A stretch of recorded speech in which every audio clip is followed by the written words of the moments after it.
ఏంటి రాజ్యం అంటే ఇప్పుడు నేను వెళ్ళి ఎలక్షన్లలో నిలబడాలా అని అనుకుండేది పొరపాటున.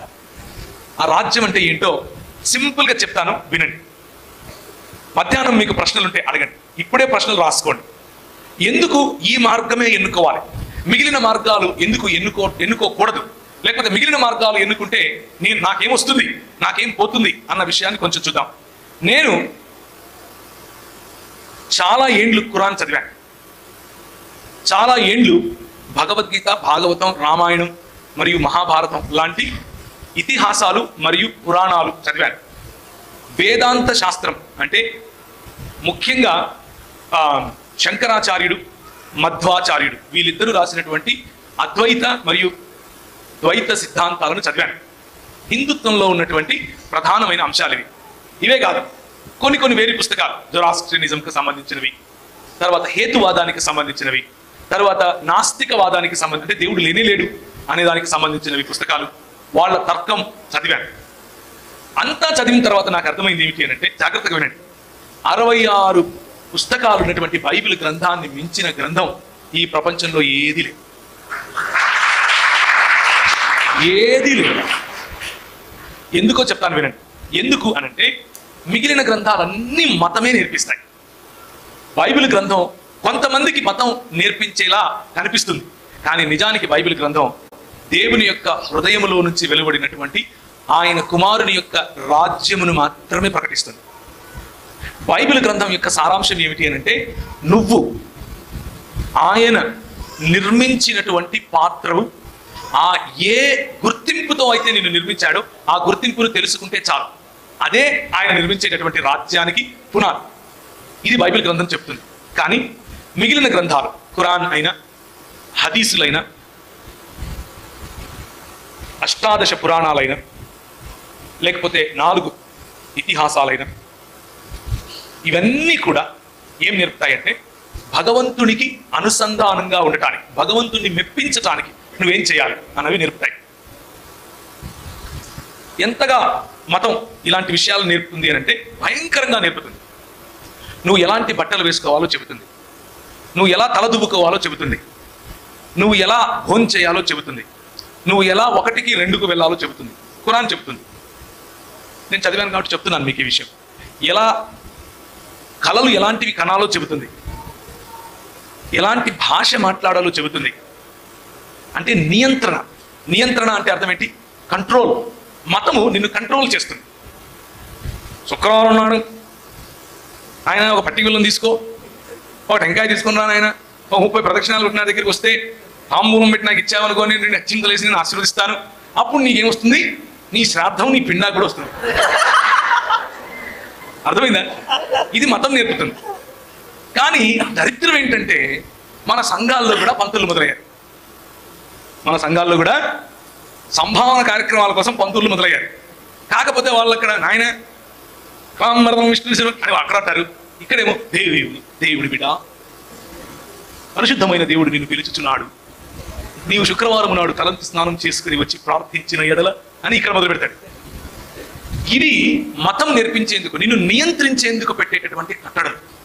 ఇవి చూసి ఒకవేళ నువ్వు యువకునిగా, యువతిగా యేసు ప్రభు దగ్గరికి వస్తే ఇదిగో ఇలాంటి తంతులన్నీ ఉంటాయి అని నువ్వు అనుకుంటే, యేసు ప్రభు ఇలాంటి ఏం చెప్పలేదు. Jesus is not about religion, Jesus is not about controlling you, Jesus is not about dictating you. నిన్ను నియంత్రిత్వ పాలనలోకి నిన్ను పాలించడం కోసం ఆయన ప్రభువుగా రాలేదు. ఖురాన్లో నువ్వు ఎలాంటి బట్టలు వేసుకోవాలో చెప్తుంది. ఉదాహరణకు స్త్రీలు ఎలాంటి బట్టలు వేసుకోవాలి, వాళ్ళ ముఖం కేవలం కన్నులు మాత్రం కనిపించేలా ఉండాలి, వాళ్ళ శరీరంలో దుప్పట్లు కప్పుకొని తిరగాలి, వాళ్ళ పాదాలు కనిపించద్దు, వాళ్ళ అరచేతులు కూడా కనిపించద్దు. ఇంకా ఏం కనిపించాలరా నాయన, అసలు వాళ్ళ బతికెందుకు ఉండాలి అన్నటువంటి ప్రశ్న వస్తుంది. ఎందుకు అనంటే, ఎందుకయ్యా ఎందుకు అలా ఉండాలి అనంటే, సల్లల్లాహు అలైహి వసల్లం ఏమంటారంటే, ఏం నవ్వుతున్నారు? వాళ్ళ ప్రవక్తను అలాగే పిలవాలండి, అందుకే అలాగే పిలిచాను. ఏమంటారంటే, నువ్వు వేసుకునే బట్టల కారణంగా ఎదుటివాడు పాపములో పడతాడేమో. ప్రభు అంటాడు, నువ్వు పాపంలో పడకుండా నీ మనసును కంట్రోల్ చేసుకో. మతం ఏం చెప్తుంది? నువ్వు ఎదుటివాడితో పాపం చేయకుండా నీ ఒళ్ళు కప్పుకో అని చెప్తుంది. ఇది తేడా ప్రభువుకు మతానికి. మతం మన జీవితాల్లో కట్టడులు పెడుతుంది. ప్రభువు మన జీవితాలకు స్వాతంత్రాన్ని ఇస్తాడు. సౌండ్ తగ్గించారా? ఏం కాదు, నేనేం అటెండ్ చెప్పను. దగ్గర పెట్టుకోవాలా? ఓకే, సారీ సరే. సో మతము మనల్ని నియంత్రిస్తుంది. ఇస్లాంలో బట్టల గురించి, పురుషుల గురించి ఏం చెప్పారు? నువ్వు గడ్డం కత్తిరించకూడదు, ఎందుకంటే గడ్డం పరలోకానికి అడ్డం. అర్థమైందా? నువ్వు బాత్రూమ్కి వెళ్ళాలి అని అంటే ఈస్ట్ వైపుకు చూసి పోయాలి, వెస్ట్ వైపుకు చూసి పోయకూడదు. ఎందుకు అని అంటే అక్కడ నుంచి అల్లా చూస్తాడు నిన్ను. మతం అర్థమవుతుందా? మతం. ప్రభు ఏం చెప్తాడు అని అంటే, ఏమి తిందుము ఏమి త్రాగుదుము, పరలోక రాజ్యము తినుటయు త్రాగుటయు కాదు, భోజన పానీయములు కాదు. ఏమింది? Righteousness, peace and joy in the holy ghost. నీతియు సమాధానమును మరియు పరిశుద్ధాత్మనందలి ఆనందం. ఇది ప్రభు యొక్క రాజ్యం, పరలోక రాజ్యం, యేసు ప్రభు యొక్క రాజ్యం. స్వాతంత్రమునిస్తుంది. అలాగే హైందవ గ్రంథాల్లో కూడా ఇలాంటి మాటలే రాస్తారు. నువ్వు పుట్టినప్పుడు ఒక రకంగా, ముఖ్యంగా స్త్రీల పట్ల, నువ్వు పుట్టినప్పుడు తండ్రి నియంత్రణలో ఉండాలి, పెరిగేటప్పుడు అన్న నియంత్రణలో ఉండాలి, పెండ్లైనప్పుడు భర్త నియంత్రణలో ఉండాలి, చచ్చిపోయేటప్పుడు కొడుకు నియంత్రణలో ఉండాలి, అంతేకాని స్త్రీకి స్వాతంత్రం ఇవ్వకూడదు అని హైందవ గ్రంథాలు చెప్తాయి. మనుస్మృతి చెప్తుంది. ఎందుకు అనంటే మతం అలాగే చూస్తుంది. మతం వివక్షను తీసుకొస్తుంది. మతం స్త్రీ పురుషుడు అన్న వివక్ష తీసుకొస్తుంది. మతం ప్రాంతము పేరిట వివక్ష తీసుకొస్తుంది. మతం భాషా ప్రాతిపదికన వివక్ష తీసుకొస్తుంది.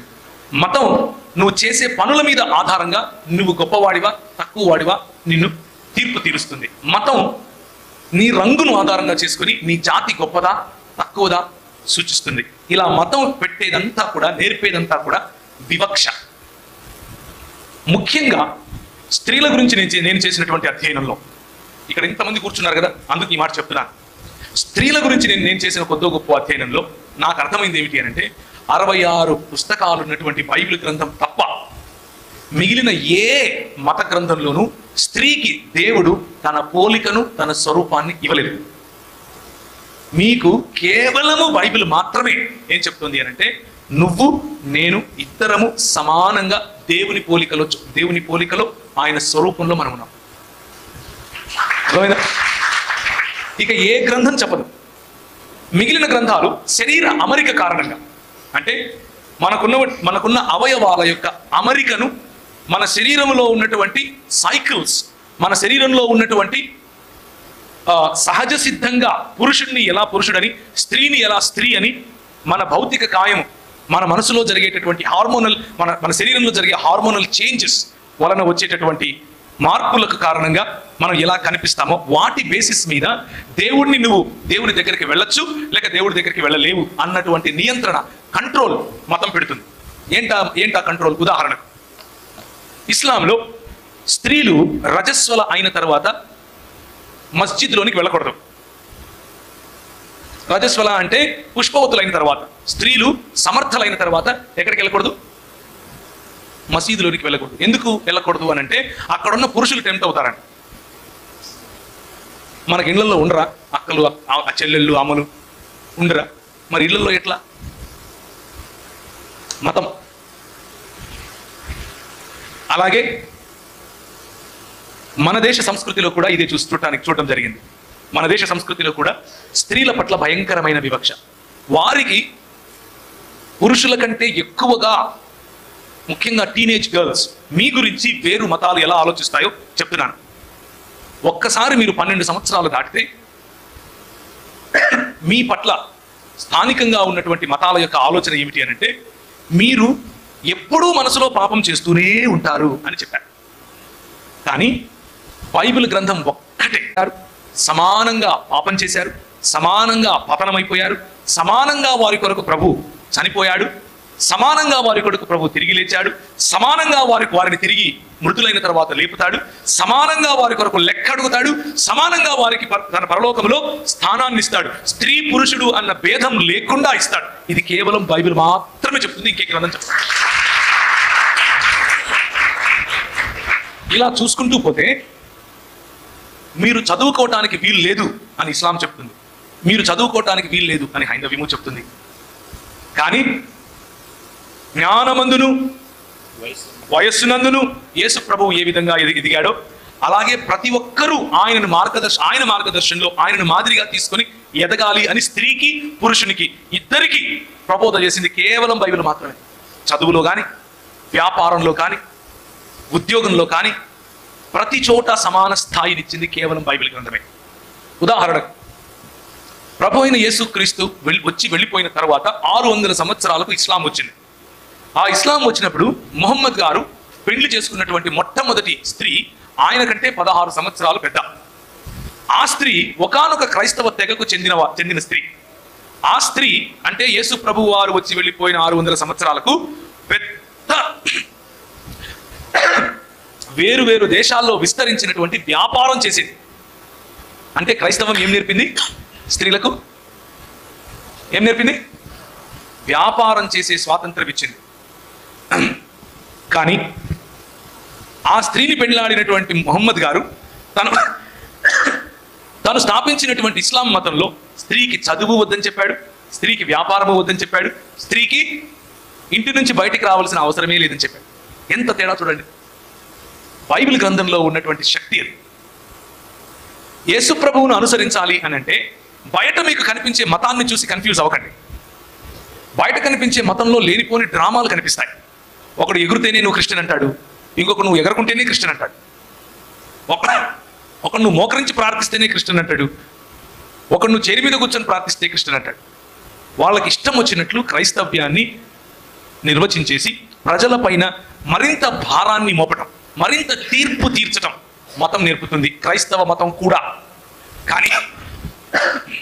కానీ ప్రభువు నీ హృదయాన్ని మాత్రమే చూస్తాడు.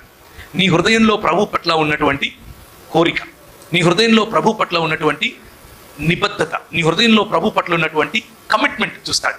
అంతకుమించి ఇంకేది కాదు. ఒక్కసారి నీ హృదయంలో ప్రభు పట్ల కమిట్మెంట్ వస్తే ఆటోమేటిక్గా నువ్వు మోడెస్ట్ అవుతావు, ఆటోమేటిక్గా నీ డ్రెస్సింగ్ మారుతుంది, ఆటోమేటిక్గా నీళ్ళు వదిలేవు, ఆటోమేటిక్గా నీ జీవితంలో చాలా మార్పులు వస్తాయి. కానీ అవి కేవలం మతానికి సంబంధించినటువంటి మార్పులు కావు, హృదయానికి చెందినటువంటి మార్పులు. దీన్నే రూపాంతరము చెందటం అని అంటారు, దీన్నే రూపాంతరము చెందినటువంటి ఆలోచనలు అని అంటారు, దీన్నే కింగ్డమ్ వాల్యూస్ అంటారు, రాజ్య విలువలు అని అంటారు. ఈ కింగ్డమ్ వాల్యూస్, రాజ్య విలువలు బైబిల్లో నుండి మనకి ఎక్కడెక్కడి నుంచి వస్తాయి? అసలు బైబిల్ నమ్మచ్చా? మనం బైబిల్ నమ్మచ్చా? ఎందుకు నేను యేసు ప్రభువును వెంబడించాలి? యేసు ప్రభువే నిజమైనటువంటి దేవుడు అని నాకేమైనా రూల్ ఉందా? నాకు ఎలా తెలుసు? థ్యాంక్ యూ, చల్లగా ఉన్నాయి వద్దులే. యేసు ప్రభువే నిజమైన దేవుడు నాకేంటి? రాముడు ఎందుకు కాదు? కృష్ణుడు ఎందుకు కాదు? అల్లా ఎందుకు కాదు? ఈ ప్రశ్నలు మీకు ఉంటాయి కదా. మనము ముఖ్యంగా క్రైస్తవ్యంలో పుట్టి పెరిగినటువంటి ఎక్కువగా సంఘాలకు అంటే చర్చిలకు వెళుతూ ఉన్న తర్వాత కూడా మనకున్నటువంటి అనేక ప్రశ్నల్లో ఈ ప్రశ్నలు కూడా ఉంటాయి. యేసు ప్రభువునే నేను ఎందుకు నమ్మాలి? యేసు ప్రభువే దేవుడిని ఏంటి రుజువు అనంటే, నేను ఇంతవరకు చెప్పినటువంటి కారణాలు, బైబిల్ గురించినటువంటి కారణాలు, దాని కారణంగా బైబిల్ చెప్పే మాటలు సత్యం అని మనం అర్థం చేసుకోవచ్చు. అంత మాత్రమే కాదు, అది మాత్రమే కాదు, బైబిల్లో నేను కనీసం ఒక 6 సంవత్సరాలు స్పెండ్ చేసి బైబిల్లో ఉన్న తప్పులు వెతకడం కోసం ప్రయత్నం చేశాను. 2002 నుంచి 2008 వరకు 2002 నుంచి 2008 వరకు నేను ముస్లింలతో చేసే డిబేట్స్ కారణంగా వాళ్ళు అడిగే తప్పులు, వాళ్ళు చూపించే బైబిల్లో ఉన్న రంధ్రాలు, ఇలాంటివన్నీ వెతికి మొత్తం చూస్తే బైబిల్లో ఒక్కటంటే ఒక్క తప్పు కూడా కనపడలేదు. ఒక్కటి ఇంటర్నల్గా లేదు, ఎక్స్టర్నల్గా కూడా లేదు. ఇంటర్నల్గా ఉన్నటువంటి తప్పులకు మనం సమాధానం చెప్పచ్చు, ఎక్స్టర్నల్గా ఉన్న సైన్స్, సో కాల్డ్ సైన్స్ అడిగే ప్రశ్నలకు సమాధానం చెప్పచ్చు. బైబిల్లో తర్కానికి విరుద్ధంగా, సైన్స్కి విరుద్ధంగా, అంటే ఎస్టాబ్లిష్డ్ సైన్స్కి విరుద్ధంగా ఒక్క మాట అంటే ఒక్క మాట కూడా లేదు. కానీ మిగిలిన గ్రంథాల్లో వందలకు వందలు చూపించవచ్చు, వందలకు.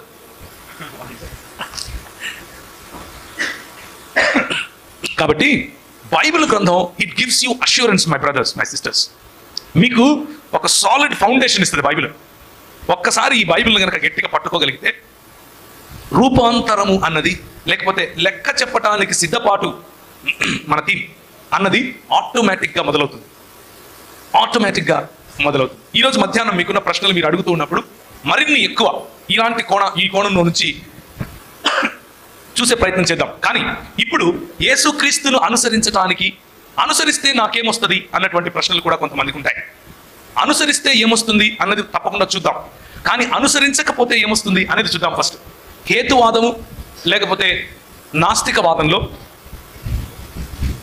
నీకు భయంకరమైనటువంటి సమస్యలు వస్తాయి. ఉదాహరణకు హేతువాదంలో సంబంధాలకు ఫౌండేషన్ ఉండదు. ఎవరిని అక్క అని పిలవాలి, ఎవరిని చెల్లి అని పిలవాలి, హేతువాదుల దగ్గర సమాధానం ఉండదు.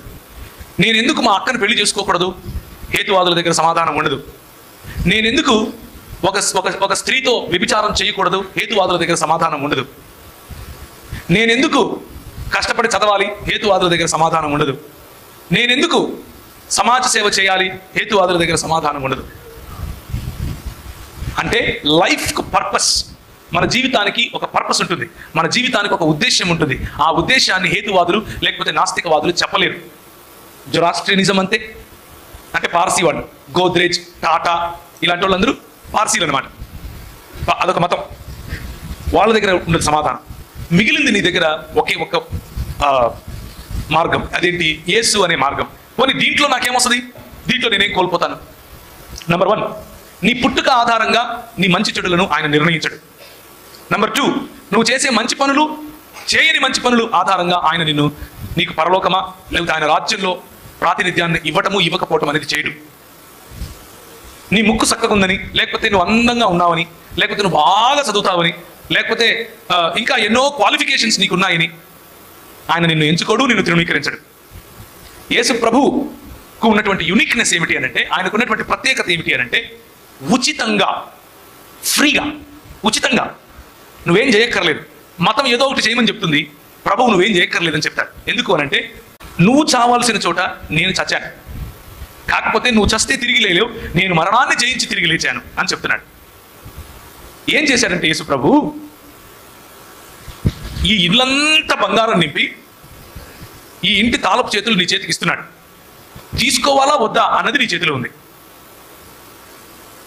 తీసుకుంటే బంగారం, తీసుకోకపోతే నువ్వు ఆ ఇచ్చే వ్యక్తిని, ఇచ్చిన బంగారాన్ని కోల్పోతావు. As simple as that. ఇంతకు మించి నరకం ఏది లేదు. ఇంకా నరకం అంటే యేసు ప్రభువు లేని చోటే. నరకం అంటే దేవుని సన్నిధి సంపూర్ణంగా దూరం అయిపోయిన ప్రదేశమే, దూరం అయిపోయిన స్థితే. దాన్నే నరకం అంటారు. అదే కాలినటువంటి అనుభవం, అదే పండ్లు కొరికే అనుభవం, అదే చికెన్ బిర్యానీ అయ్యే అనుభవం. మటన్ బిర్యానీ లాగా మ్యాన్ ఫ్రై అవుతా ఉంటాడు పైన.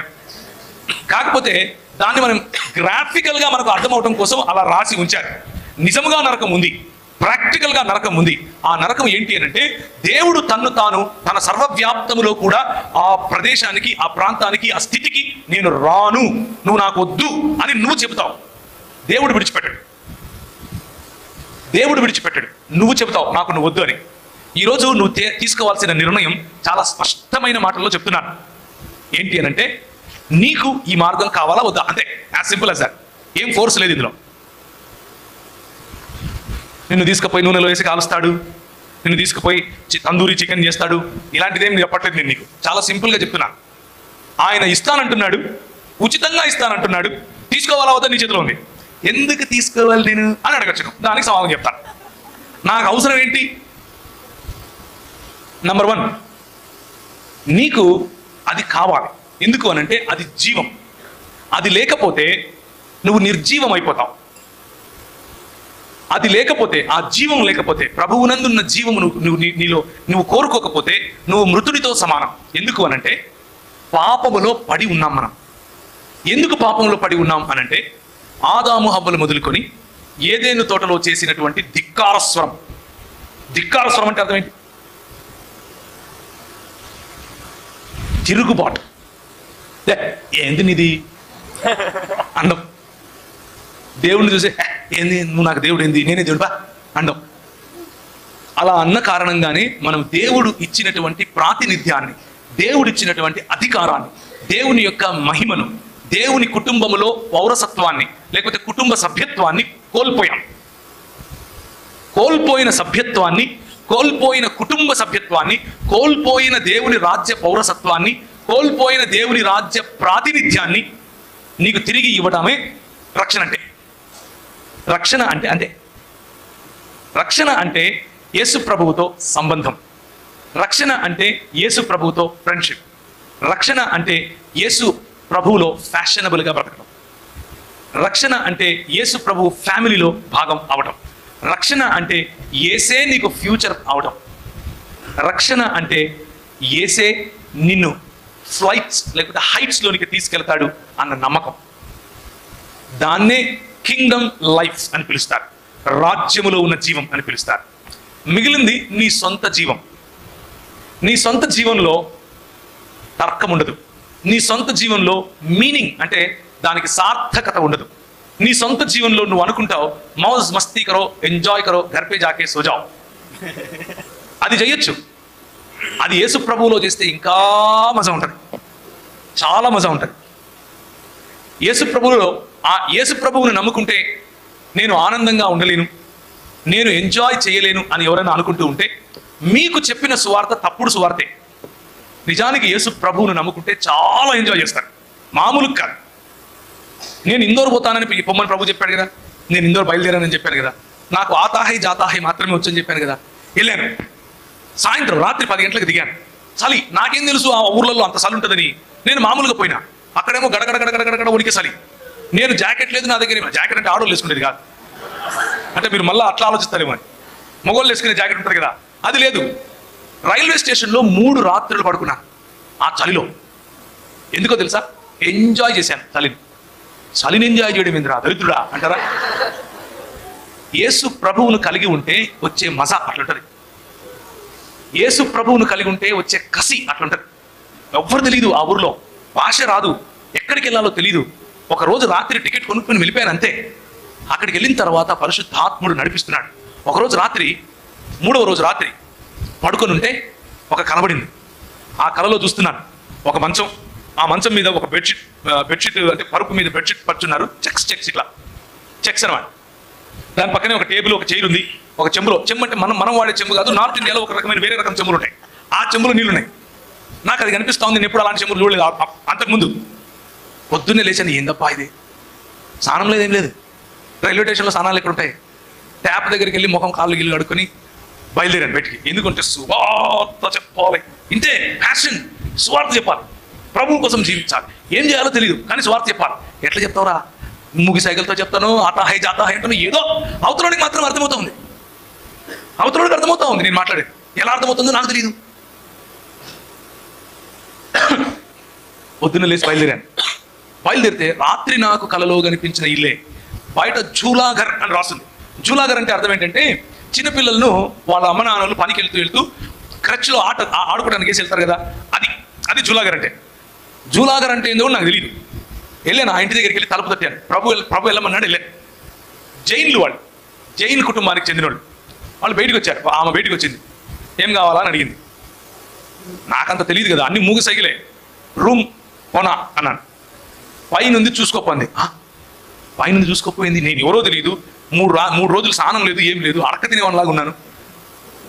ప్లాట్ఫారం మీద పండుకుంటే ఎట్లుంటారు? కంపు కొడతా ఉన్నాను. పోయి రూమ్ చూసుకోపో అంటా ఉంది.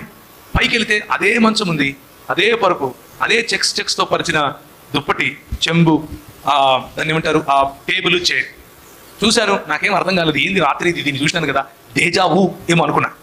దేజావు తెలుసు కదా మీకు, అంటే సిచ్యువేషన్ జరుగుతూ ఉంటే ఇది నాకు తెలుసు అనిపిస్తూ ఉంటుంది. దేజావు ఏమో అనుకున్నా. కిందికి వచ్చారు. కిందికి వస్తే ఆమె అడిగింది, డబ్బులు ఉన్నాయా అంది. పైసా నై అన్నా. లేవు. డబ్బులు లేకుండా మీ ఇంటికి వచ్చి నాకు రూమ్ కావాలంటే నువ్వేం చేస్తావు? నాకే జావు అంటావు కదా, ముందు బయటికి పోరా అంట. ఆమె ఎవరో తెలీదు నాకు, నేనెవరో ఆమెకు తెలీదు. కానీ ఆమె ఏమంటుంది అని అంటే, నో ప్రాబ్లం, నీకు వచ్చినప్పుడు అన్నది భోజనం చేసావా అని అడిగింది. లేదమ్మా, లేదు తినలేదన్న. అదిగో ఎదురుగా మెస్ ఉంది, అడిగిపోయి నా పేరు చెప్పంటాం. నాకేం అర్థం కావట్లేదు. ఏంది ప్రభా ఇది, నేను బతికే ఉన్నానా కలనా ఇది అనుకుంటున్నాను. నాకు భాష రాదు, నా అవతారం చూస్తేనేమో అడక్క తినేవనిలాగా ఉన్నాను, వస్తేనేమో ఈమె ఎవరో జైన్ లామా. ఆ జైన్ లామా వాళ్ళ ఇంట్లో నాకు ఉండడానికి ప్లేస్ ఇచ్చి ఎదురు వెళ్ళి మెస్సులో భోజనం చేసి వస్తే డబ్బులు లేవంటే మీ అమ్మ పంపించినప్పుడు ఇవ్వంటదా? ఎట్లా సాధ్యం ఇది? It is possible with God. దేవునితో అది సాధ్యం. God can do that miracle in your life. దేవుడు అది చేస్తాడు. నమ్మటానికి కొంచెం కష్టంగా ఉంటుంది. కథలు చెప్తున్నాడు ఈయన. కథలు కాదు, నిజం చెప్తున్నా. ఇదే జరిగింది నా లైఫ్లో. యాజ్ ఇట్ ఈస్గా చెప్తున్నా, జరిగినట్లు. ఇందోర్లో నేను ఎక్కడికి వెళ్ళానో తెలియదు, ఏ ప్రాంతంలో దిగానో తెలియదు, భాష రాదు, ఏ ఇంటికి వెళ్ళాలో తెలియదు. కానీ ప్రభు నడిపించాడు, ప్రభు ఇప్పించాడు. ఆ తర్వాత MBA కాలేజ్లో ఆ రోజుల్లో ఆ కాలేజ్ 32వ ర్యాంక్ భారతదేశంలో. దాంట్లో ర్యాంక్ వచ్చింది, చదువుకున్నాను. 11 సంవత్సరాలు అక్కడ ఉన్నాను. 11 సంవత్సరాలు అక్కడ ఉండి పరిచర్య, వ్యాపారం, ఉద్యోగం అన్నీ చేసుకుంటూ మధ్యలో ఎంటర్ ది సెకండ్ డ్రాగన్, నా భార్య వచ్చింది. ఫస్ట్ డ్రాగన్ ఏమైంది? నా గుండె పగిలింది, 10 ముక్కలే. అక్కడ ఎంటర్ ది సెకండ్ డ్రాగన్, ఈమె వచ్చింది. ఈమె వచ్చిన తర్వాత నాకు పాప పుట్టింది. నేను దేవుని కోసం పని చేస్తున్నాను. కానీ పాప పుట్టిన 20 రోజులకు హాస్పిటల్కి తీసుకెళ్తే, ఎందుకు తీసుకెళ్ళాము అంటే ఆమెకు విరోచనాలు అవుతున్నాయి. ఎందుకు ఇది అని తీసుకెళ్తే డాక్టర్ అన్నాడు, విరోచనాలు ఏమో తగ్గిపోతాయి, కానీ ఈమెకు గుండెలో టెట్రాలజీ ఆఫ్ ఫాలో అనే ఒక రోగం ఉంది అని చెప్పి. టెట్రాలజీ ఆఫ్ ఫాలో అంటే ఏంటిది? ఏదో అన్ని భాషలాగా ఉంది అనుకున్నాను. మీరు సినిమాలు ఒకవేళ భూమి పుట్టక ముందు వచ్చిన సినిమాలు చూస్తుంటే, అంటే మీరు పరిశుద్ధులే, మీరు చూడరు. నాలాంటి వాళ్ళు అప్పుడప్పుడు ఇలాంటివి, అంటే నేను చిన్నప్పుడు చూశాను కదా, గీతాంజలి అనే సినిమాలో హీరోయిన్కి ఉంది కదా, అదే రోగం నా పాపకు కూడా ఉంది. అది ఆ రోజుల్లో, అంటే ఆ సినిమా రిలీజ్ అయిన రోజుల్లో దానికి ఆపరేషన్ లేదు, చచ్చిపోవాల్సిందే. టెట్రాలజీ ఆఫ్ ఫాలో అనగానే ఆ రిపోర్ట్స్ తీసుకుని నేను, నా భార్య, నాకు ఒక పాత డొక్కు కారు ఉండేది. ఆ డొక్కు కారులో వస్తున్నాను, కళ్ళల్లో నీళ్లు కారిపోతున్నాయి. దేవునికి వ్యతిరేక భావం, దేవుని పట్ల తిరుగుబాటు. How can you do this? నువ్వు ఎట్లా చేస్తావు ప్రభా? నాకు నేను నీ కోసం ఇల్లు ఇడిచిపెట్టి, మా ఊరు ఇడిచిపెట్టి, హైదరాబాద్ ఇడిచిపెట్టి పరిచర్య చేయనీకి వచ్చి ఇందోర్లో ఉండి మినిస్ట్రీ చేస్తూ ఇంత చేస్తుంటే నువ్వు నా బిడ్డకు డిఫెక్ట్తో పుట్టిస్తావా? And I had too many complaints. వాక్యం చెప్తున్నాను, చర్చికి వెళ్తున్నాను, సేమ్ మతం ఫుల్ వాక్యం, ఫైర్, లోపల మాత్రం దేవుని పట్ల వ్యతిరేక భావం, దేవునితో పోరాటం, కొట్లాట. How can you do this to me? నాకు ఎందుకు? నన్ను ఇలా ట్రీట్ చేయడానికి నీకు మనసు ఎలా వచ్చింది? చేస్తే గీస్తే నాకు చేయొచ్చు కదా, చిన్న బిడ్డకి ఎందుకు చేశావు అన్న ప్రశ్న. అలా ప్రశ్నించుకుంటూ 2.5 సంవత్సరాలు దేవుని సన్నిధిలోనే ఉంటూ, దేవునితో కొట్లాడుతూ బ్రతికాను. భయంకరమైనటువంటి పరిస్థితి అది, ఎవరికీ రాకూడదు. స్ట్రగుల్. అలాంటి స్ట్రగుల్లో ఉన్నప్పుడు కూడా ప్రభు మళ్ళీ నన్ను తిరిగి నిర్మించేటప్పుడు అన్నాడు, నీ బిడ్డకు నువ్వు తండ్రివి అని నువ్వు అనుకుంటున్నావు, నీ బిడ్డ నీకంటే ఎక్కువగా నాకు ఇంపార్టెంట్ అని చెప్పాడు. అందుకు యేసు ప్రభువును వెంబడించండి అంటున్నాను. He is a living God. ఆయన జీవము గల దేవుడు. ఈ రోజుకు మాట్లాడతాడు, ఈ రోజుకు నీ సిచ్యువేషన్లో ఆయన లైవ్గా వస్తాడు, అలైవ్గా వస్తాడు. నీ సిచ్యువేషన్లో, నువ్వున్న ఒంటరితనంలో, నీకున్న స్ట్రగుల్లో, నువ్వు ఎవరికి చెప్పుకోలేని నీ ఆక్రందన, నువ్వెవరికి చెప్పుకోలేని నీ మనసులో ఉన్న ఘోష ఆయన వింటాడు. ఆయనకు తెలుసు. ఆయన అంటాడు, ఐ నో దాట్, నాకు తెలుసురా బాబా, అది ఐ స్టిల్ లవ్ యూ. నేను ఆయనను తిరస్కరించాను, నేను ఆయనతో పోరాటం చేశాను, నేను ఆయనతో నువ్వు I cannot trust you anymore. నేను ఇంకా నమ్మలేను ప్రభు అన్నాను. ఎట్లా నమ్మాలి? నా బిడ్డకు నువ్వు ఇట్లా చేస్తే నేను ఎట్లా నమ్మాలి నేను అన్నాను. కానీ ప్రభు అన్నాడు, నీకు కాదు, నీకంటే ఎక్కువ నాకు బిడ్డ. నువ్వు నేర్చుకోవాల్సింది చాలా ఉంది. తండ్రి హృదయం అంటే ఏంటో నీకు తెలియాలి. నీ బిడ్డకు గుండెలో చిల్లు లేకపోతే గుండెలో రంధ్రం ఉంటేనే నువ్వు ఇంత బాధపడుతున్నావు కదా, మరి నీ జీవితంలో ఉండే చిల్లులు, నీ జీవితంలో ఉండే రంధ్రాలు, నీ జీవితంలో ఉండే ఈ బలహీనతలు చూసి నేనెంత బాధపడుతున్నాను అని ప్రశ్నించాడు. నీకు అధికారం లేని నీ బిడ్డ పైననే నీకంత మక్కువ ఉంటే, నిన్ను సృష్టించిన నాకు నీ పైన నీ బిడ్డ పైన ఇద్దరిపైన మక్కువ కదా, మరి నీ బతుకేంటి ఇలా ఉంది అని నన్ను తీర్పు తీర్చాడు, ప్రశ్నించాడు. ఆ ప్రశ్నకు సమాధానం లేక బోర్లా పడి ఏడ్చాను. ఇంక చాలు ప్రభు అని చెప్పాను. సుత్తి దెబ్బలు అంటే ఏంటో తెలుసా మీకు? లేకపోతే సమ్మెట దెబ్బలు అంటే ఏంటో తెలుసా? ఒక్కసారి ఇలా చేయి పెట్టి పైనుంచి ఎవరన్నా సుత్తితో కొడితే ఎలా ఉంటుంది? అలా ఉంటుంది దేవునితో పోరాటం, దేవునితో struggle. And if you are going through today, నువ్వు అలాంటి ఇమోషనల్ స్ట్రగుల్ గుండా నువ్వు ఈరోజు వెళ్తూ ఉంటే, I want to encourage you. God is faithful. దేవుడు నువ్వు విడిచిపెట్టినా విడిచిపెట్టడు. మతం నువ్వు విడిచిపెడితే నీది కాకుండా పోతుంది. మతం నువ్వు విడిచిపెడితే నీ చేయి విడుస్తుంది. మతం నువ్వు విడిచిపెడితే నిన్ను వెలివేస్తుంది. మతం నాకొద్దు అని అనుకుంటే నిన్ను అంటరాని వాడిని చేస్తుంది. మతం నేను చేయలేను అనంటే నీకు నరక ద్వారం చూపిస్తుంది. కానీ ప్రభువు ఒక్కసారి నీ చేయి పట్టుకుంటే, nobody can snatch you out of my hand అంటాడు. నా చేతిలో నుండి నిన్ను ఎప్పుడూ విడిపించలేడు అంటాడు. నా గొర్రెలు నా స్వరము వినును అంటాడు. ఈరోజు మధ్యాహ్నం చాలా ఏళ్ళ నుంచి ఒకవేళ నీకు దేవునితో కంప్లైంట్స్ ఉంటాయి, దేవునితో పోరాటం ఉంటే, యేసు ప్రభువుతో ఇంకా ఆ స్ట్రగుల్లో నువ్వు ఉంటే, ఒక్కసారి ఆయనతో ఉన్న స్ట్రగుల్లోనే ఆయనతో మాట్లాడి చూడు. Jesus comes alive and speaks to you. ఆయన జీవము కలిగి నీతో మాట్లాడగలడు, నిన్ను ఇలా పట్టుకోగలడు.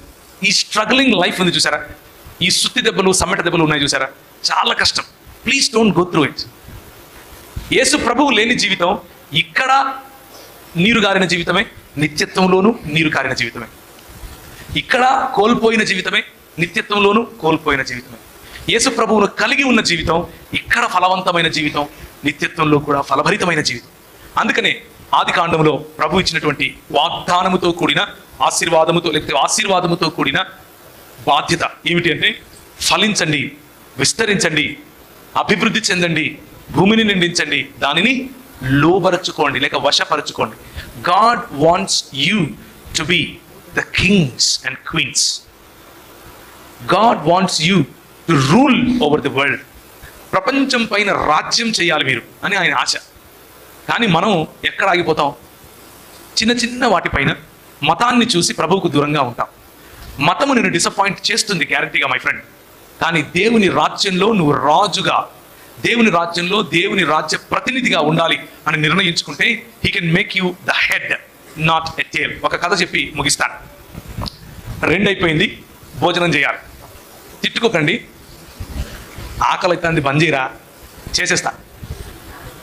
చిన్న కథ చెప్పి బంద్ చేస్తా. మీలో ఒక్కరు ఆవులు ఇచ్చినా కానీ కథ పూర్తిగా చేయకుండా మధ్యలోనే బంద్ చేస్తాను. ఎందుకంటే మీకోసం చెప్పేది, మీకు నిద్ర వస్తుంటే నేను ఎందుకు చెప్పాలి కదా. ఒకటికి బాతులు పెంచుకోవడం అంటే భలే ఇష్టం. బాతులు ఏం పెంచుకోవడం? రంగురంగు బాతులు తీసుకొచ్చుకుంటాడు, ఎర్రగా బ్రౌన్ కలర్లో. ఈ కథ ఎక్కడికి వెళ్ళినా చెప్తాను నేను, 100 సార్లు చెప్పింటాను. అందుకే మళ్ళీ ఎవరన్నా విన్నారా మీలో? అది చెప్తాను. ఒకవేళ వినుంటే ఓకే. బాతులు పెంచుకోవడం భలే ఇష్టం. బాతులు పెట్టుకుని వాళ్ళ ఇంట్లో చిన్న సరస్సు కొలను లాంటిది పెట్టుకుని బాతులు పెంచుకుంటున్నాడు. ఈ కథ ఎక్కడికి వెళ్ళినా చెప్తాను నేను, 100 సార్లు చెప్పింటాను. అందుకే మళ్ళీ ఎవరన్నా విన్నారా మీలో? అది చెప్తాను. ఒకవేళ వినుంటే ఓకే. బాతులు పెంచుకోవడం భలే ఇష్టం. బాతులు పెట్టుకుని వాళ్ళ ఇంట్లో చిన్న సరస్సు కొలను లాంటిది పెట్టుకుని బాతులు పెంచుకుంటున్నాడు. కొన్ని వాటికి కొన్ని పేర్లు. ఒకటి పేరు సుబ్బి, ఒకదాని పేరు బుజ్జి, ఒకదాని పేరు ఇట్లా పేర్లు అనమాట. అమ్ములు, ఇంకా ఏం పేర్లు ఉంటాయి మన ఇళ్ళలో? చెప్పండి పేర్లు. బిందు, గుండు, బంటి, బిట్టు, ఇట్లాంటి పేర్లు అనమాట. చిట్టిపట్టి పెట్టుకుని ఫుల్ ఎంజాయ్ చేస్తున్నాడు వాటిని చూసి. ఒకరోజు బయటకు వెళ్తే ఒక చిన్న పక్షి దొరికింది. ఆ పక్షిని చూసి అనుకున్నాడు, రే ఇది కింద పడిపోయింది, దీన్ని ఇంటికి తీసుకెళ్దాం, ఇంటికి తీసుకెళ్లి బాతులతో పాటు పెంచుతానని చెప్పి తీసుకెళ్ళాడు. దానికి చిట్టి అని పేరు పెట్టాడు. చిట్టి ద రోబో. కనెక్ట్ అయ్యారా? చిట్టి ద రోబో. దానికి చిట్టి అని పేరు పెట్టి బాతులతో పాటు వేసాడు. ఇది కూడా బాతుల్లాగానే పెరుగుతుంది, వెళ్తుంది. అవి నడిచినట్టే నడుస్తూ ఉంది. భలే కాపీ కొట్టింది వాడిని. కానీ వీడికి ఒక ఫ్రెండ్ ఉన్నాడు, నాలంటాడు తిక్కోడు. మధ్యాహ్నం వాళ్ళ ఇంటికి భోజనానికి వచ్చాడు. వీడు అరే మామ సుద్దులారా నా బాతులు అన్నాడు. చూద్దాం పరా అని బయటకు వెళ్ళి, అది చూసిన వారా ఎర్రగా బలుంది, చూడు బ్రౌన్ కలర్, సూపర్ ఉంది అది. ఇదేంద్ర నెమిలి లెక్కనుంది, ఇదేంద్ర భలే ఉంది. దూరంగా చెప్పి చదువుతుంది, అడుగు చూసినావా, అది చిట్టి రా అన్నాడు. చిట్టా? దాన్ని చూస్తే చిట్టి, ఇది బాతు కాదురా రే అన్నాడు. ఎవడు చెప్పాడు రా నీకు? నేను దాన్ని బాతు చేశాను అన్నాడు. నువ్వు బాతు చేయడం ఏందిరా, తప్పురా, అది చిట్టిరా, చిట్టి అంటే అది బాతు కాదురా బాబు, అది వేరే. నేను చేశా బాతులతో 20 years ఇండస్ట్రీ ఇక్కడ, మాకు తెలుసు ఏది ఏంటో. నువ్వు బాతే, నోరు మూసుకొని కూర్చో. అరే బాతు కాదురా అంటే నువ్వు బాత్ అంటావేంటి, నీ చేతనైతే నిరూపించుకో అన్నాడు. మనోడికి ఇగో తిక్క కదా, అది కాదంటే నువ్వు అవునంటావు, సరే అని చెప్పి వెళ్ళి మనం ఏం చేస్తాం, ఫస్ట్ ఎక్కడ ఎదుగుతాం,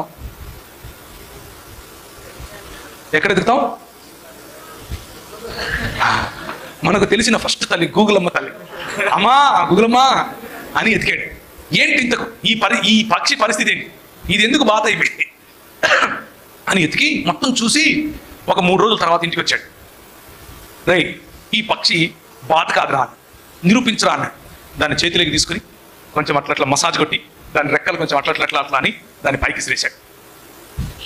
కిందికి వచ్చేసి మళ్ళీ క్వాక్ అని వెళ్తాం. అబ్బా ఇదేమో చేసినాడు, దీనికి మాత్రం వేసినాడు రా అనుకో. కొంచెం పైకి ఎక్కి దాని రెక్కలు ఇంకొంచెం తీసి ఇంకొంచెం పైకి ఎగిరేశాడు. పైకి ఎగిరేస్తే కొంచెం ఎగరటం మొదలుపెట్టింది. మనోడు గింజలేశాడు. ఈడు పైకి ఎగిరేను, ఈడు గింజలేను. గింజలేస్తుంటే అది చూసి గింజల కోసం కిందికి వస్తాం.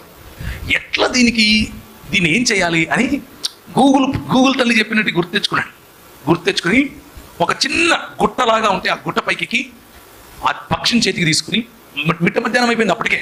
ఈయన ప్రయత్నం చేసి దాని కన్ను తెరిచి సూర్యునికి చూపించాడు. సూర్యునికి చూపించగానే ఆ పక్షి ఇలా ఎదిరించుకుని రెక్కలు చాపి ఎగరటం మొదలుపెట్టింది. మనోడు ఏం చేస్తున్నాడు, చిటి గింజలు వెళ్తా ఉంది. గుర్రు ఇది వెళ్ళిపోతుందిరా అని చెప్పి వానపాములు, చేపలు ఇలాంటివన్నీ తీసుకొచ్చేస్తున్నాడు. చిటి మేఘాలను చీల్చుకుని వెళ్ళిపోతా ఉంది. సూర్యుడు నా కళ్ళలోనికి మెరుస్తావా నువ్వు, నేను నీ దగ్గరకు వచ్చి చూస్తాను, నేను సూర్యుడిని దగ్గరికి నేను వెళ్ళాలి అన్నట్లుగా పరిగెడుతోంది. పైకి వెళ్ళిపోతా ఉంది. పక్షి అలా వెళ్ళిపోతా ఉంటే మనోడికి అర్థం కాలేదు. ఏం చేసేవరా నువ్వు అంటే, I just showed it the identity. ఆ పక్షికి దాని ఐడెంటిటీ ఏంటో రుచి చూపించాను అంతే అని అన్నాడు. ఒకసారి చూస్తారా, మలాకి గ్రంథం 4వ అధ్యాయం 2వ వచనం. మలాకి గ్రంథం 4వ అధ్యాయం 2వ వచనం. నా నామమందు భయభక్తులు గల వారికి నీతి సూర్యుడు ఉదయించును, అతని రెక్కలు ఆరోగ్యము కలుగచేయును. కనుక నీతి సూర్యుడు ఉదయించినప్పుడు మన రెక్కలకు ఆరోగ్యము కలుగు చేస్తాడు.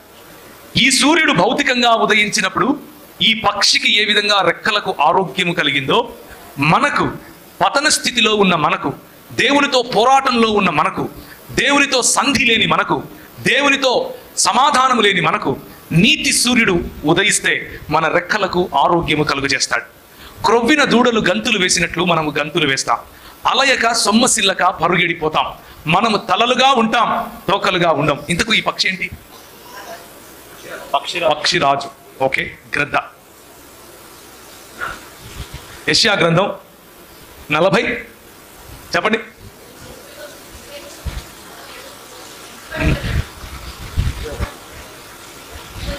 31 40 కరెక్ట్. చదవండి. యెహోవా కొరకు ఎదురు చూచువారు నూతన బలము పొందుదురు, వారు పక్షిరాజు వలె తమ రెక్కలు చాపి పైకి ఎగురుదురు కదా, వారు అలియక నడుయుదురు, సొమ్మసిల్లక నడిచిపోదురు. దిస్ ఇస్ నీతి సూర్యుడు మన జీవితంలో ఉదయించినప్పుడు మనము పక్షి రాజులము, బాతులము కాదు అని తెలుస్తుంది. మనల్ని బాతులుగానే ఉంచడం కోసం సమాజంలో వేరు వేరు ప్రయత్నాలు జరుగుతూనే ఉంటాయి. నువ్వు ఆడపిల్లవు కదా, నీకెందుకు ఇది, ఈ చదువు నీకు అవసరమా, మర్యాదగా ఆడ కూర్చో. గింజలు, నిన్ను ఎగరకుండా ఉంచడం కోసం వేసే గింజలు. మొన్న నేను ఒక అమ్మాయిని కౌన్సిలింగ్లో కలిశాను, ఇట్లాంటి యూత్ మీటింగ్ తర్వాత. ఏమా ఏం చదువుకుంటున్నావు అంటే, ఏం చదివామమ్మా అంటే, అన్న ఎంబీఏ చేస్తానన్నా. ఎంబీఏ తర్వాత ఏంటన్నా, మ్యాచెస్ చూస్తున్నారన్నా, పెళ్లి చేసుకుంటాను అని. అబ్బో, మ్యాచెస్ చూస్తున్నారు, పెళ్లి చేసుకుంటాను. మరి ఎంబీఏ ఎందుకు చదువుతున్నావమ్మా అన్న అంటే, చదవాలి కదన్నా, ఊరుకుండడం ఎందుకు. గింజలు. మ్యాచెస్ అనేవి గింజలు. నిన్ను ప్రభువు ఏ గమ్యం వైపుకు ఎగరమని చెబుతున్నాడో ఆ గమ్యం నుంచి ఆపేందుకు సమాజం వేసే గింజలు. నీ కులం పేరు చెప్పి నిన్ను ఆపడానికి గింజలు వేస్తారు. రే, నీకు అంత అవసరమారా? నీ బతుకేంది? నువ్వేంద్రా? నా బతుకేమైంది? I'm in the image of God. నేను దేవుని స్వరూపంలో ఉన్నాను, నేను దేవుని పోలిక చొప్పున ఉన్నాను. నా దేవుడు పక్షిరాజు అయి ఉన్నాడు. నా దేవుడు పక్షిరాజు గద్దల రెక్కల మీద మోసుకొని వచ్చినట్లు నిన్ను మోసుకొని వచ్చానని చెప్తున్నాడు. ముదిమి వచ్చే వరకు నిన్ను మోగివాడు అంటున్నాడు. నేను నా దేవుని స్వరూపంలో ఉన్నాను, నేను పక్షిరాజు, నేను బాతును కాదు అని చెప్పటమే రక్షణలోకి రావటం. నేను బాతును కాదు, I reject to be a duck. నేను బాతుగా ఉండటానికి ఇష్టపడను, నేను పక్షిరాజు బిడ్డను, పక్షిరాజుగానే ఉంటాను అని చెప్పటమే యేసు ప్రభువు యొక్క, లేకపోతే యేసు ప్రభువు ఇచ్చేటటువంటి ప్రాతినిధ్యాన్ని తీసుకోవటం, ఆయన రాజ్యమును వెతకటం, ఆయన రాజ్యములో ప్రతినిధిగా ఉండటం, ఆయన రాజ్యములో దేవునికి నమ్మకమైన దాసుడిగా పనిచేయటం. యోబు గ్రంథము ఇది చదివేసి ముగించేస్తా. 39వ అధ్యాయం, యోబు గ్రంథం 39వ అధ్యాయం 26 నుండి. డేగ నీ జ్ఞానము చేతనే ఎగురునా, అది నీ ఆజ్ఞ వలననే తన రెక్కలు దక్షిణ దిక్కుకు చాచునా, పక్షిరాజు నీ ఆజ్ఞకు లోబడి ఆకాశ వీధికి ఎక్కునా. ఏం వీధి? ఆకాశ వీధి. మేము రాజారెడ్డి వీధే దాటం. ఆకాశ వీధి ఏంటి? మీ ఊర్లో వీధుల పేర్లు చెప్పండి, ఒకటి రెండు చెప్పండి. ఏం వీధులు లేవా మీకు? ఉంటాయి కొన్ని వీధులు. కొందరికి సిటీ సెంటర్ వీధి ఉంటుంది, కొందరికి బ్యూటీ పార్లర్ వీధి ఉంటుంది, కొందరికి నర్స్ అనే వీధి ఉంటుంది, కొందరికి చపరాసి అనే వీధి ఉంటుంది, కొందరికి దాన్ని ఏమంటారు గవర్నమెంట్లో కాంట్రాక్ట్ జాబ్ వచ్చింది అనే వీధి ఉంటుంది. ఇలాంటి చిన్న చిన్న వీధులు చాలా ఉంటాయి. అక్కడికే గింజలు అవన్నీ కూడా. ఆ వీధులు చూపించి దానికి ఒక ఎస్సీ సర్టిఫికేట్ తగిలిచ్చి ఆ సర్టిఫికేట్లలోనే నిన్ను ముంచేసి నువ్వు ఎగురకుండా దేవుడిచ్చేటటువంటి అగ్రస్థానాన్ని, దేవుడిచ్చేటటువంటి శ్రేష్టమైన గమ్యాన్ని మర్చిపోయి అతి తక్కువ ఈ లోకానికి మాత్రమే పరిధిగా ఉండేటటువంటి గమ్యాన్ని ఎన్నుకొని ఉంటావు. ఆకాశ వీధి నీకెందుకు? యేసు ప్రభు నీకు ఇందుకు కావాలి, ఆకాశ వీధిలో ఎగరటానికి కావాలి. పక్షిరాజుని ఆజ్ఞకు లోబడి ఆకాశ వీధికి ఎగురునా, తన గూడు ఎత్తైన చోట కట్టుకొనునా, అది రాతి కొండ మీద నివసించును, కొండ పేటు మీదను ఎవరునూ ఎక్కజాలనంత ఎత్తైన చోట గూడు కట్టుకొడును, అక్కడి నుండియే తన ఎరను వెతుకును, దాని కన్నులు దానిని దూరము నుండి కనిపెట్టును, దాని పిల్లలు రక్తము పీల్చును. This is who we are, my brothers, my sisters. మనము కొండ పేటున బ్రతకటానికి పిలువబడ్డాం, మన ఎత్తైన చోటలో మన గూడు కట్టుకోవటానికి పిలువబడ్డాం. అక్కడి నుండే మన ఎర్రను చూడటానికి తీక్షణమైన కన్నులు కలిగిన వారముగా దూర దృష్టి కలిగి ఉండటానికి పిలువబడ్డాం. చిన్న చిన్న గింజలకు ఆశపడటానికి పిలువబడలేదు. నీ చిన్న చిన్న గింజలు, గర్ల్ ఫ్రెండ్ అనే గింజ, బాయ్ ఫ్రెండ్ అనే గింజ నిన్ను ప్రభువు చూపించే గమ్యము నుంచి దూరం చేస్తూ ఉంటే fly away and fly higher. నీ ఫ్యూచర్ ఈ ఫ్లైట్లోనే ఉంది. నీ భవిష్యత్తు ఈ ఆకాశ వీధిలో ఉంది. చిన్న చిన్న వీధుల్లో ఇరుక్కుపోకు. నువ్వు మహా అయితే నీ సొంతంగా కష్టపడితే ఆ చెట్టు మీద గూడు కట్టుకుంటావు. కానీ నీతి సూర్యుడు నీకు ఉదయిస్తే కొండ పేటు మీద గూడు కట్టుకుంటావు. ఎవడునూ ఎక్కజాలనంత ఎత్తైన చోట నీ స్థానాన్ని ప్రభు ఉంచాడు. ఆ స్థానాన్ని మర్చిపోయి చిన్న చిన్న గింజలకు ఆశపడితే ప్రభువుకు లెక్క చెప్పాలి, ప్రభువుకు లెక్క చెప్పుకోవాలి. తలలు ఉంచుకుంటే ప్రార్థించుకుందాం.